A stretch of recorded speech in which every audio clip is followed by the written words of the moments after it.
This is the part of the day where we would really invite all of you to bring together everything that you've been learning and thinking about today and distill them into some ideas about what kinds of neurotech you believe could make your life a lot better as a human. So first, I just want to, before we jump into that workshop component, I just want to go into a little more depth about this anatomical design space for neurotech issue that I mentioned in the opening talk. Now, I'm going to go out on a limb here. As much as I love BCIs and I'm so bullish and want them to accelerate as much as possible in our lifetimes in their development, I would say neurotech might arguably have a centralization problem, but not in the way that you might be thinking. The problem, as I see it, is that it's a bit over-identified with the central nervous system. So, after what you've been exposed to today, we might not be able to do this exercise where I would ask, what do you think when you hear neurotech? And show of hands if the first thing that comes to mind is BCIs. Commonly this happens, and for very good reasons, actually. Most of neurotech's history has consisted of research on EEG-based BCIs and for treating patients with severe motor disabilities, stroke, neuromuscular disorders, where that's really the port of call. You want to go in the brain and you want to, help augment its capabilities in those cases. Even the BCI product that has the most prominence in the public today, Neurolink, has also been developed primarily for treating, assisting paralyzed patients and nonverbal individuals. But when it comes to augmenting more than just domain-specific functions that have specific neurological impairments in the brain, it's not as clear that BCIs alone will be practical. And another contributing factor, this is a bit of a softer sociological perspective, but since the early 90s, when H. Bush said, we're in the decade of the brain, that weird cultures, Western, educated, industrialized, rich, democratic, have really come to prominently embrace this view that the brain is the location of and source of the self. So personhood is kind of shifted implicitly to brainhood, and we're cerebral subjects. That humans are essentially just their brains. That this is kind of like a folk notion that's bubbled up a lot in our popular imagination about science and technology. Now, I'm personally inclined to term this phenomenon encephalocentrism. It's a new word, but it most precisely expresses overfixation on the brain. And for anyone who's curious about this historical and anthropological analysis, I definitely recommend digging into Fernando Vidal and Francisco Ortega's work. But regardless of these reasons, I'm going to briefly argue why we had better leave encephalocentrism at least partly behind if we want to explore neurotech's exciting design space for enhancing human experience. So coming back to the etymological and scientific roots of neurotech, which literally means crafts or arts for neurons or nerves. Doesn't mean crafts for neurons inside the skull. I'd like to propose a definitional breakdown of neurotech that might help spell out its potential a little more clearly. So we could say that neurotech designs, at minimum, are bridging between biological neural systems and artificial devices. They can interface with the central nervous system, the brain, the spinal cord, and or the peripheral nervous system, which runs through the rest of our bodies. It can be unidirectional, so it can just be sensing. For example, EEG is considered neurotechnology.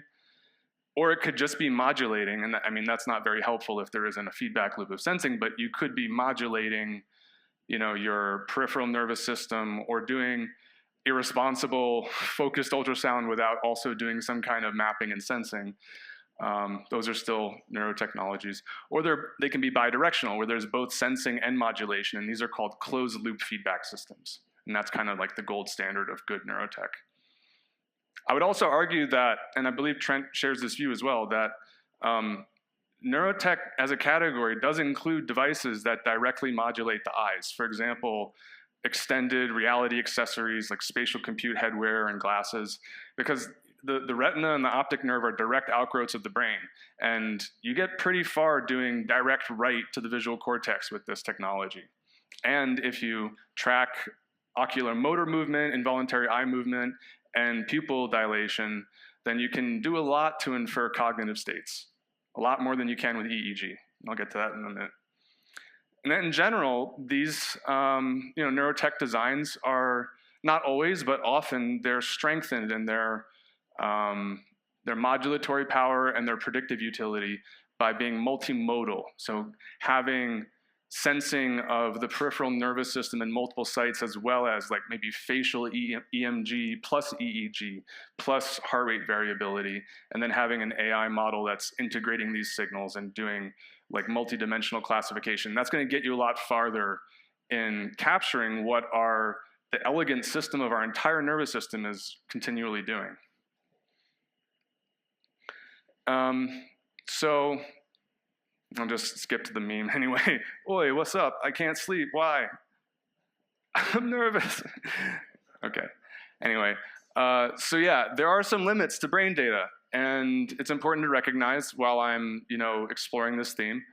If you're just collecting brain data, so you're only doing, magnetic resonance imaging or EEG or FNIRS, and you're not also measuring things about the context around the brain that's happening in those moments, like what's happening in its periphery, which means the peripheral nervous system, what's happening in the periphery of that, the world around you. If you're not also measuring these things, then you're gonna have a hard time inferring some of the things that we really care about, like cognition, emotion or affect, and our behavior. Simultaneous measurement of the brain's periphery, its peripheral nervous system, and the environment outside the body, it really helps. It helps in making sense of this type of data and giving you the ability to make some pretty precise predictions about behavior, attention, value-driven behavior, and so on. And just to briefly recap, for those who aren't familiar with peripheral psychophysiology, there's a few categories that are used commonly. One is measuring cardiovascular activity, for example, with ECG, or even like indirect measurement through things like Oura rings, so you can get heart rate variability and heart rate measured this way. You can measure electrodermal activity across the skin, like skin conductance and galvanic skin response. That reflects like sweat gland activity and your general arousal. You can measure pupil dilation, it's called pupillometry. This says a lot about what you're paying attention to and what you actually find interesting.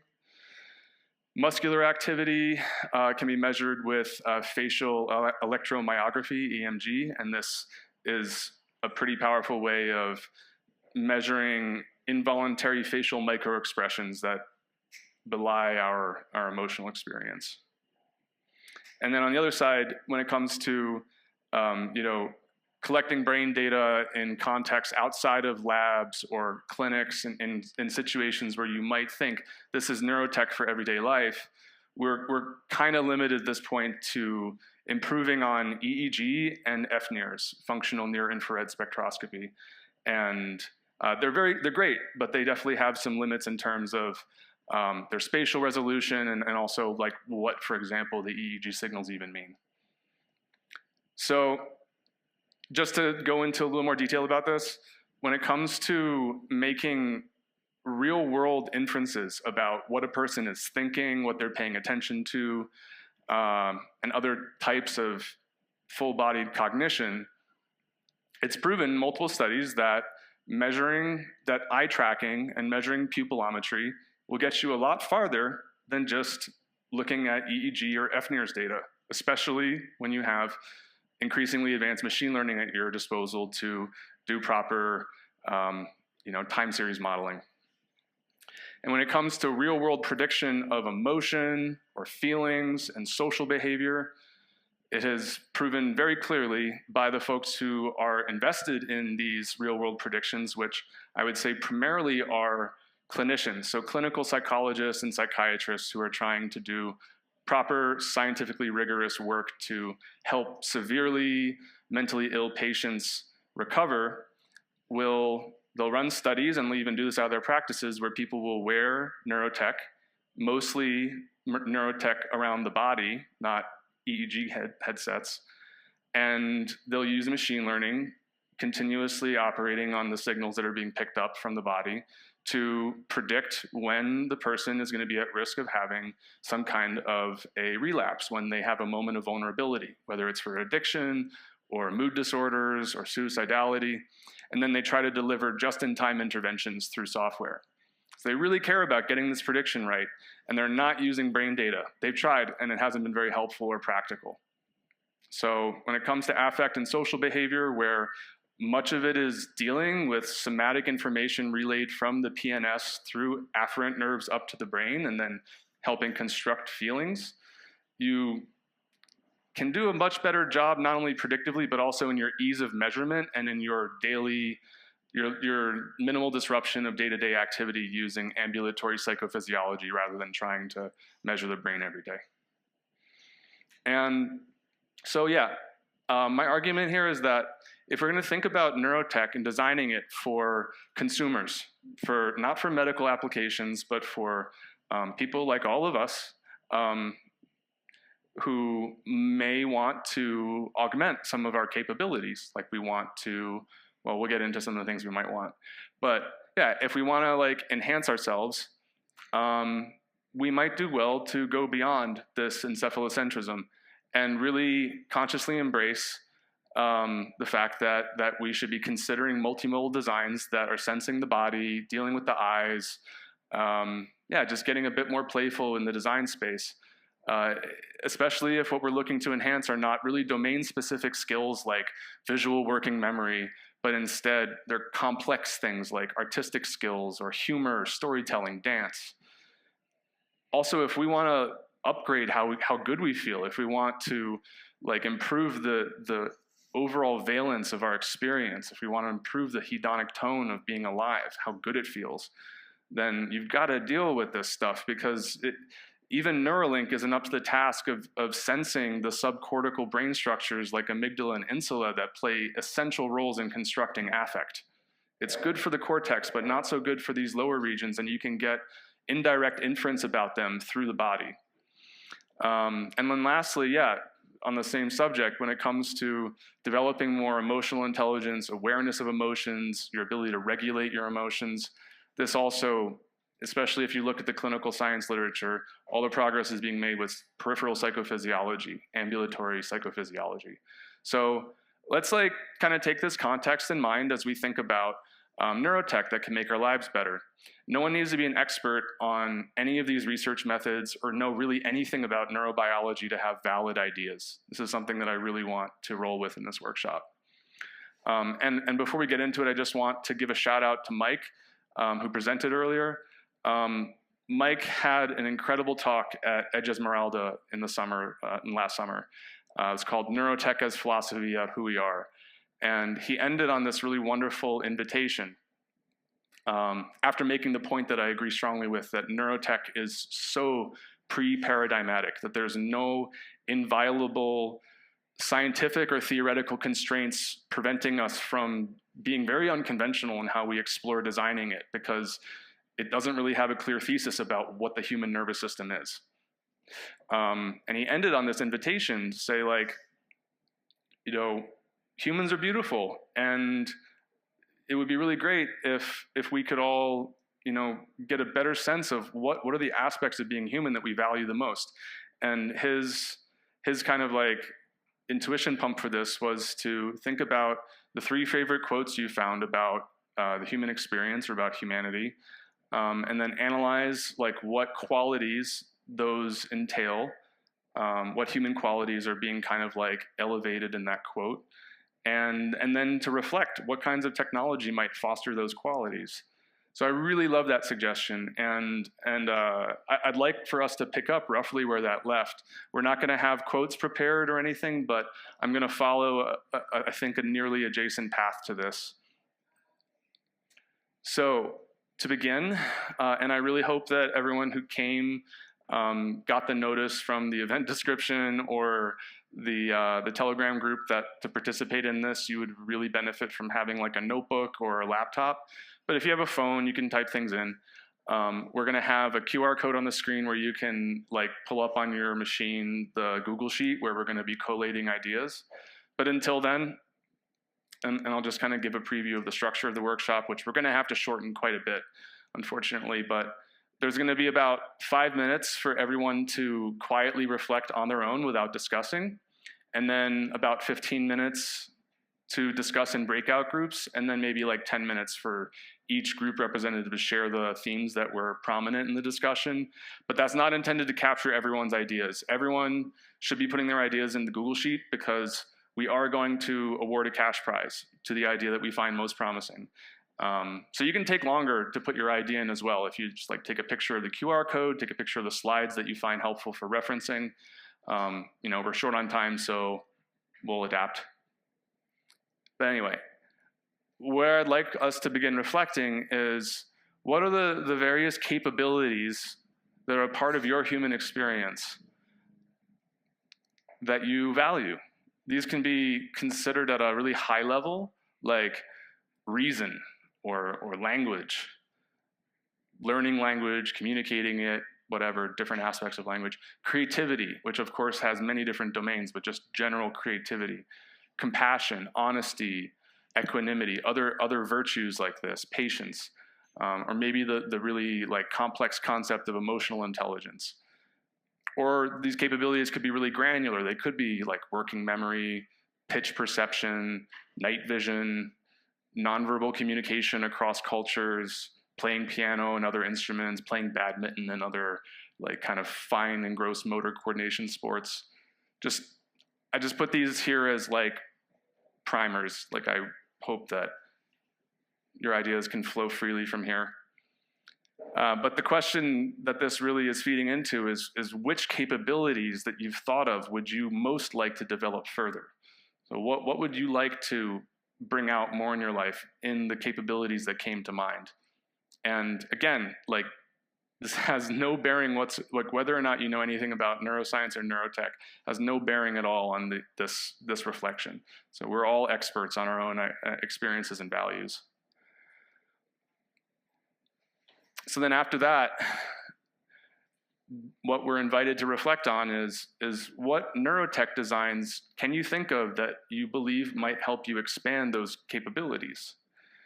And I'm saying neurotech broadly defined, going back to kind of how I framed this talk, where it could be an app for Apple Vision Pro, it could be a smart glass app, it could be an Oura Ring app or an open source Oura Ring equivalent. If you're sensing the peripheral nervous system, if you're modulating it, if you're dealing with the eyes directly, like neurovisor counts, then you're in the realm of neurotech. And when it comes to modulating, to sensory stimulation, you can consider things like light, sound, ultrasound, haptics, electricity, maybe other things that I haven't thought of there. And I would also just suggest that if you want to go for like the gold standard, that would be a bidirectional interface that has multimodal signal capture. So for example, it's getting signals from the gut and the heart and the brain and your eyes. And it's using AI to do multidimensional signal classification. And it's also got at least one channel of sensory stimulation for feedback. That would be kind of like the way to really make it happen. But any dimension of this, going back to the beginning where it can be unidirectional, it can just be measuring things, it can be only modulating things, or it can be doing both. And it can deal with either just the brain, just the peripheral nervous system, or both. So that's that, and we'll keep time. And so after the first 4 minutes or so of reflection, we'll move into breakout groups, and it'll just be people moving to whoever is sitting around you. And yeah, please make sure to go into this spreadsheet with the QR code and put it somewhere on your phone where you can, if you're not going to type it in by the end of this workshop, that you can share the idea later.